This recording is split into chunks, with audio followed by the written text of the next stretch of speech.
We have a new drawing for you for this particular video, so make sure you download it from the library. And it's called new office project underscore final.dwg. And what I want to show you as part of the sort of CAD management tools in this chapter is the ability to count blocks in your AutoCAD drawings. Now you'll recognize the office project. It's that little office layout with various blocks like chairs, desks, computers, plants, etc. Now if you go to the View tab on the ribbon, you'll see in the palettes panel here, there is the count palette. Click on that.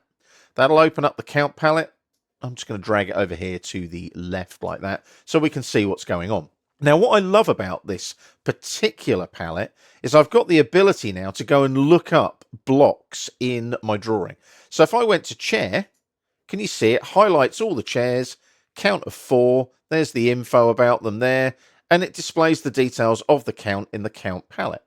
I can also go and zoom in on each individual instance of my chairs as well, like so. That's kind of cool, isn't it, really, when you think about it?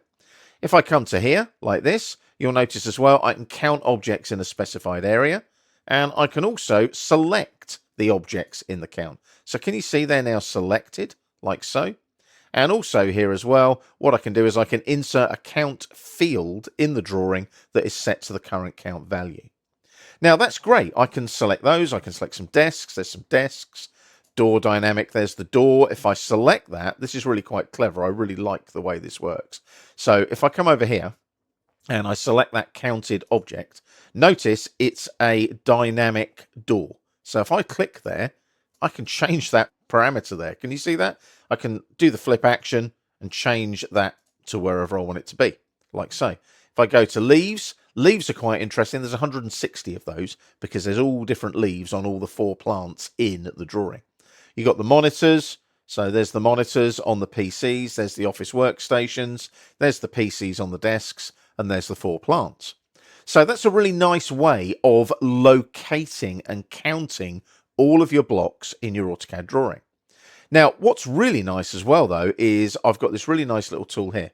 I can create a table. So when I do that, I'm just going to tick at the top of the list and select everything and click on Insert. I've got a little table there that now I can place in my drawing, like so. How nice is that? So it counts all the blocks for me and just pops a table into the drawing. Now, what I'm going to do is I'm going to close the counter mode here by clicking on the cross. The count palette will remain open. Now, what's really cool about this, though, is if I zoom in on the table a little bit here, can you see it's counting all of them? Now, all of these count values are AutoCAD fields.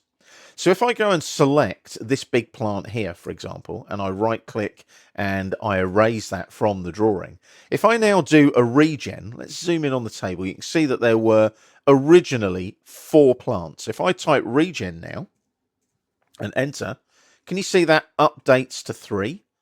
So it updates according to the number of blocks you have available in your drawing. That's really quite cool, especially if you're counting desks, chairs, and so on. You can update that, update a drawing, and you know that table will update with the exact number of blocks that you have in your drawing. It's incredibly useful. I'm just going to double click on the wheel there to zoom extents. And obviously the count palette, we don't need that open anymore, but that's how you would utilize this count tool. It's incredibly useful, and it just allows you to keep track of what's in your drawing by way of AutoCAD blocks.